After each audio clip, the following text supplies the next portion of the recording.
Hello students, मैं Ajayta lecturer mechanical engineering government polytechnic college Ajmer से आपका स्वागत करती हूँ। हम MEM 8208 सब्जेक्ट कोड का सेकंड चैप्टर पढ़ रहे थे। इससे पहले हमने फर्स्ट लॉ के बारे में पढ़ा था।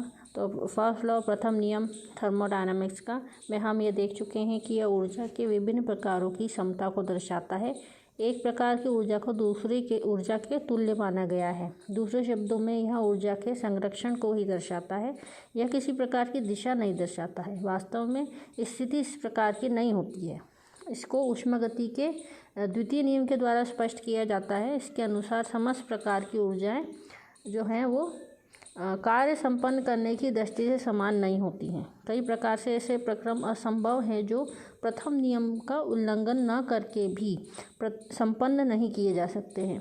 उदाहरण के लिए, प्रथम नियम के अनुसार किसी चक्र में ऊष्मांतरण कार्यांतरण के तुल्य या इसके विलोम होता है, परंतु ऐसा हमेशा संभव नहीं है। प्रदान किए जाने वाले कार्य को ऊष्मा में तो परिवर्तित कर सकते हैं, लेकिन ऊष्मा को पूर्णतया कार्य में परिवर्तित नहीं किया जा सकता। उस मात्रा में ऊर्जा जो है वो ऊष्मा ऊर्जा जो है वो रिजेक्ट हो जाती है।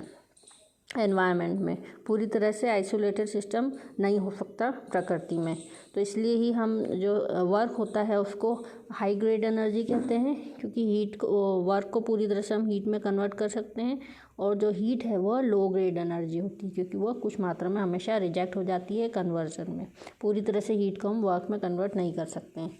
तो कुछ और उदाहरण से हम इसको समझेंगे कि मान लीजिए किसी वाहन को रोकने के लिए ब्रेक लगाने पर किया जाने वाला कार्य ऊष्मा में परिवर्तित हो जाता है, जो कि घर्षण के कारण होता है। वह तापमान में वृद्धि हो जाती है। इसकी विपरीत स्थिति उत्पन्न करने पर, अर्थात बढ़े हुए तापमान को कम कर देने से वाहन स्वतः नहीं चल सकता। इसी प्रकार से जब पहाड़ी से नीचे की ओर कोई वाहन को ले जाया जाए तो पेट्रोल का तल जो है अपनी टंकी में मूल स्थिति में नहीं आ सकता है। इसी प्रकार से अनेक उदाहरण लिए जा सकते हैं जो कि दर्शाते हैं कि समस्त ऊर्जाएं समान नहीं हो सकती हैं, परंतु संपूर्ण ऊर्जा समान रहती है। अतः प्रथम नियम का उल्लंघन भी नहीं होता है।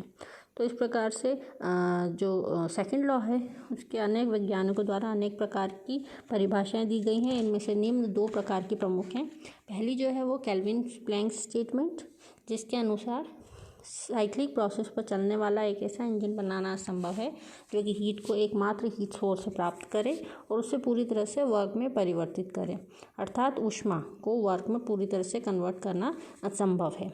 जैसे कि ए पार्ट में दे रखा है, ये एक परपेचुअल मोशन मशीन है, हीट इंजन, जो कि किसी हीट सोर्स से Q1 हीट को वर्क में कन्वर्ट कर रही है। तो इस प्रकार से ये जो हीट इंजन है इम्पॉसिबल है नेचुरली, प्रैक्टिकली। तो क्या पॉसिबल है? बी पार्ट, जिसमें दे रखा है कोई हीट इंजन जो है सोर्स से Q1 हीट ले रहा है। अभी सोर्स जो है वो T1 टेम्परेचर पे मेंटेन करा गया है और उस हीट को वर्क में कन्वर्ट कर रहा है, लेकिन कुछ मात्रा में हीट रिजेक्ट हो रही है जिसका मान है Q2।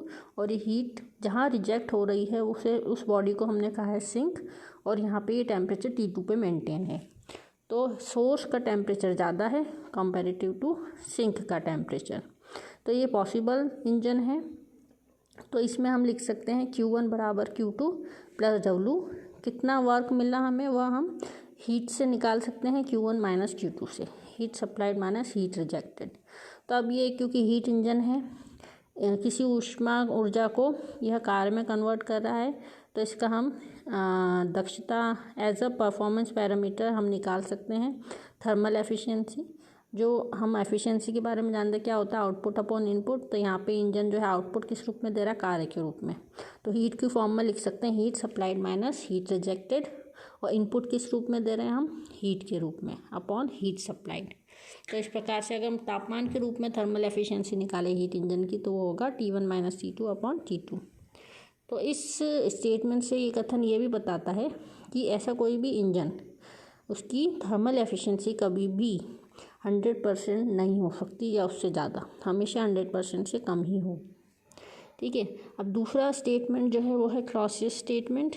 ये कहता है कि ऐसा इंजन या डिवाइस बनाना इम्पॉसिबल है जो कि साइक्लिक प्रोसेस में बिना किसी एक्सटर्नल एनर्जी के हीट को लोअर टेम्परेचर से हायर टेम्परेचर पर ट्रांसफ़र कर सके। तो यहाँ पे कोई हमने ऐसा डिवाइस लिया, इंजन तो बोल नहीं सकते क्योंकि वर्क आउटपुट नहीं मिल रहा है। तो ऐसा कोई डिवाइस जो कि लोअर टेम्परेचर बॉडी से, मतलब सिंक से हीट ले और उसको हाई टेम्परेचर बॉडी पर हीट सोर्स में रिजेक्ट करे। तो प्रैक्टिकली ऐसा होता नहीं है क्योंकि हीट हमें हमेशा नेचुरली जो जितनी भी गर्म पदार्थ है उससे ठंडे पदार्थ की डायरेक्शन में फ़्लो करती है ना। तो यहाँ पे हमें उल्टा करवाना है, तो उसके लिए एक्सटर्नल वर्क देना पड़ेगा। बिना एक्सटर्नल वर्क के ये पॉसिबल नहीं है। तो मान लो कि यहाँ पे हमने डिवाइस का नाम लिया है, एक तो हीट पंप और रेफ्रिजरेटर, दोनों का काम सेम है। यह दोनों ही एक्सटर्नल वर्क की सहायता से हीट को लो टेम्परेचर बॉडी से हायर टेम्परेचर बॉडी की तरफ फ्लो करवाते हैं। तो हम हीट पंप के लिए सबसे पहले देखते हैं। हीट पंप ऐसे डिवाइस होते हैं जो कि ठंडे प्रदेशों में काम आते हैं। इनका कार्य होता है किसी भी रूम, जो घर होते हैं, घरों के अंदर गर्मी पैदा करना, जहाँ पे बाहर जो एटमॉस्फेयर में बर्फ़ पड़ती है, ठंडक रहती है।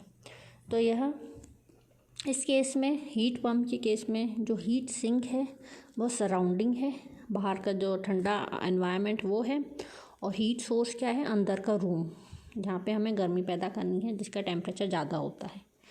तो एक्सटर्नल वर्क काम करेगा इसमें, एक्सटर्नल वर्क हमें देना पड़ेगा। रेफ्रिजरेटर क्या होता है, जैसे हम सभी के घरों में होते हैं, रेफ्रिजरेटर के अंदर हम खाने पीने का सामान रखते हैं ठंडा करने के लिए, या बर्फ़ जमाते हैं ठंडे पानी के लिए। तो जो रेफ्रिजरेटर की बॉडी है वह काम करेगी सिंक का, वह है सिंक जिसका टेम्परेचर कम है, और सोर्स क्या है, बाहरी एनवायरनमेंट। तो रेफ्रिजरेटर क्या करता है, इलेक्ट्रिक एनर्जी लेता है बाहर से, है ना, और वह जो अंदर का जो रेफ्रिजरेटर के अंदर की बॉडी है वहाँ से हीट को खींच के बाहर की तरफ फेंकता है, सराउंडिंग में ना, वातावरण में हीट को फेंकता है। तो दोनों ही डिवाइसेस का काम सेम है, दोनों ही क्लासेस स्टेटमेंट पर वर्क करते हैं, बस हीट सिंक और सोर्स दोनों बदल जाते हैं, है ना। तो दोनों के लिए हमने एक परफॉर्मेंस पैरामीटर डिसाइड करा है यहाँ पे, कोफिशिएंट ऑफ परफॉर्मेंस, इसे हम कहते हैं COP। इसकी डेफिनेशन होती है जितना भी हीटिंग या फिर रेफ्रिजरेटिंग इफेक्ट पैदा करा अपॉन जितना वर्क इनपुट दिया गया।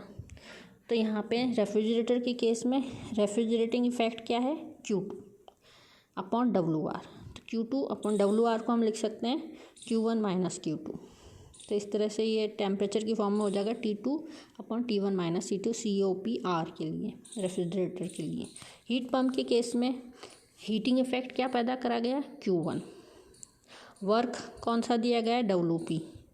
तो इस केस में हो जाएगा Q1 upon Q1 minus Q2 बराबर T1 upon T1 minus T2। तो अगर हम दोनों को रिलेट करें तो COP ऑफ हीट पंप बराबर 1 प्लस COP ऑफ रेफ्रिजरेटर होता है। अब हम सेकंड लॉ ऑफ थर्मोडायनेमिक्स की एप्लीकेशन के बारे में पढ़ते हैं, इसकी कॉरोलरीज के बारे में पढ़ते हैं। तो इसमें सबसे पहली जो चीज़ आती है, इम्पॉर्टेंट चीज़, वो है एंट्रोपी। एंट्रोपी एक ऐसा गुणधर्म होता है जिसकी परिभाषा एक उपप्रमेय है, क्लॉसियस इनइक्वालिटी, इसके अनुसार आती है ना। तो अब यहाँ पे हमने एक PV ग्राफ लिया है, इसमें कुछ रिवर्सिबल प्रोसेस दे रखे हैं। चित्र में दर्शाए अनुसार 2 रिवर्सिबल प्रोसेस है, 1A to B1 तक व 1A to C1, है ना, जिसमें प्रक्रम है 1A2 जो कि उभयनिष्ठ हैं तथा वापसी प्रक्रम अलग अलग हैं। तो क्लॉसियस इनइक्वालिटी क्या कहती है, इसके अनुसार कोई राशि है डेल्टा Q अपॉन T, ये क्या है, कितनी हीट ट्रांसफ़र हुई है साइकिल में, अपॉन जो एब्सोल्यूट टेम्परेचर है उसका समाकलन 0 से कम या फिर 0 होता है। तो ये क्लॉसियस इनइक्वालिटी के अंदर जो एक्सपेरिमेंट्स करे गए उसके आधार पर ये वैज्ञानिकों ने ये एक उपप्रमेय बना दी कि ये जो वैल्यू है वो या तो लेस देन 0 होगा या फिर इक्वल टू 0 होगा। अब लेस देन 0 किसके केस में होगा, जब ये इरिवर्सिबल प्रोसेस हो, है ना, और इक्वल टू 0 होगा रिवर्सिबल प्रोसेस के लिए। तो अतः चक्र 1A to B1 के लिए cyclic integration of delta Q upon T reversible process equals to होगा 1A to delta Q upon T reversible plus 1 to B1 delta Q upon T reversible बराबर 0। प्रतिक्रम प्रक्रम के लिए इक्वल टू 0 होगी ये value, और इरिवर्सिबल प्रोसेस के लिए लेस देन 0 होगी, है ना। तो अब हमने यहाँ पे जो है ये जो राशि है डेल्टा क्यू अपॉन टी, ये एक पूर्ण अवकलन राशि है, इसको हमने नाम दे दिया है एंट्रोपी, ठीक है, एंट्रोपी चेंज। तो इस तरह से हम लिख सकते हैं। यहाँ पे हमने एंट्रोपी जो है गुणधर्म माना है ना। इरिवर्सिबल प्रोसेस के लिए समाकलन से पूर्व इसे रिवर्सिबल पथ में बदलना होगा, क्योंकि एंट्रोपी की परिभाषा जो है वो रिवर्सिबल प्रोसेस के लिए दी गई है ना। तो हम फाइनली कंक्लूजन किस प्रकार से निकाल सकते हैं, डेल्टा क्यू अपॉन टी बराबर S2 minus S1। S2 minus S1 क्या है, change in entropy. S entropy है, जो एंट्रोपी गुणधर्म होता है ये एक पॉइंट फंक्शन होता है। किसी भी एक जो सिस्टम है किसी भी एक स्टेट पर है तो वहाँ पे हम उसकी गणना कर सकते हैं, है ना। तो चेंज इन एंट्रोपी पूरे प्रोसेस में क्या होगा, डेल्टा एस से हम इसको डिनोट करेंगे। तो प्रोसेस इनइक्वालिटी के अनुसार अगर कोई प्रोसेस रिवर्सिबल है तो change in entropy equal to 0 होगा, डेल्टा एस 0 होगा। क्यों, क्योंकि रिवर्सिबल प्रोसेस जो है वो एक आइडियल आदर्श प्रोसेस होता है, किसी प्रकार के फ्रिक्शन या अन्य लॉसेस नहीं होते हैं इसमें। तो हम लिख सकते हैं कि एंट्रोपी रिवर्सिबल प्रोसेस आदर्श प्रोसेस में समान रहती है, आइसेंट्रोपिक प्रोसेस होते हैं। लेकिन हम जब इरिवर्सिबल प्रोसेस की बात करते हैं, इरिवर्सिबल प्रोसेस में change in entropy always greater than 0, मतलब कि जितने भी प्रैक्टिकल प्रोसेस होते हैं उसमें एंट्रोपी हमेशा बढ़ती है।